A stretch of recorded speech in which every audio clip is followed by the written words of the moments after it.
Howdy, this is Jake with GreenPro. I want to go in a little bit more about septic design and why certain treatment plants are better than others. Not all treatment plants are created equal. Manufacturers have to pass certain tests, which a very popular one is called NSF 40.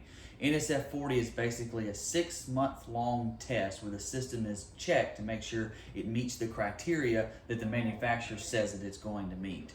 6 months, we're going to say, is probably not quite enough to why a system should be working, because you're going to have the system for a whole lot longer than 6 months, so you want that to work obviously better than what NSF 40 is going to stand for. So a lot of systems you'll see installed in this area are round, they're cylinders. So if we looked at the top view, this is a side view here, if we looked at a top view, you would see just a big round tank. Sometimes they've got like a little small tank kicked back here to the back with a round lid to access for pumping right here in the center. Newer styles have a lid here and here as well. This style tank is a 2-compartment system, and it is a treatment plant, so it's using aeration. The problem is that in order to get their 2 compartments, they use a funnel. And I speak in kind of broad terms when I say they. There's several manufacturers that use this type system. Where the water inlet pipe comes in here, so we're going to say in here, the water drops in on the outside of this ice cream cone shaped funnel with an open hole down here at the bottom, and then there is a T by which the water goes out. This pipe's approximately 4 inches lower than this, and it'll go out either into this small tank here that's attached to the side or straight on out to another tank. Aeration is pumped in 4 spots along the bottom. It comes in, that flexible PVC pipe wraps around the outside edge of the system, and it provides aeration. And you'll see the problem with this system very easy. Here's the top of the tank, here's your dome, here's your clean out lid.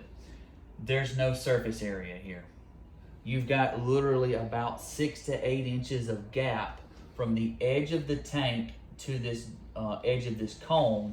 And so this aeration that's rolling around in here doing its thing, that air is not really interacting with that top layer very well at all, and the surface area isn't enough because the bacteria's job down below here is to break down that floating scum layer that's on top and make this system work very well. The problem is, as soon as it comes into here, everything's just getting mixed up into this crazy mixture, as you can assume, with all this aeration going on, just an air pump pumping underneath the water, stirring it up, and you start getting a lot of particles built up in here.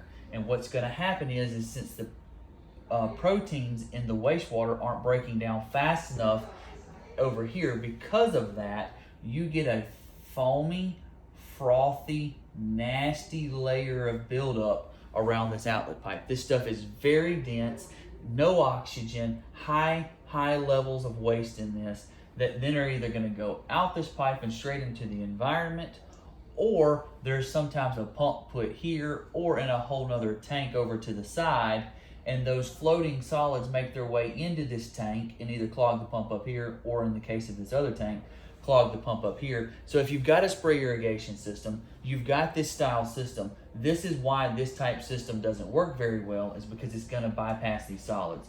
Bacteria additives can be used, but really the only way to make this system work for longer than 6 months under normal loading conditions is to have it pumped out a whole lot more often than what it should. We'll go into part 2 here in just a second and explain why a different design works a whole lot better.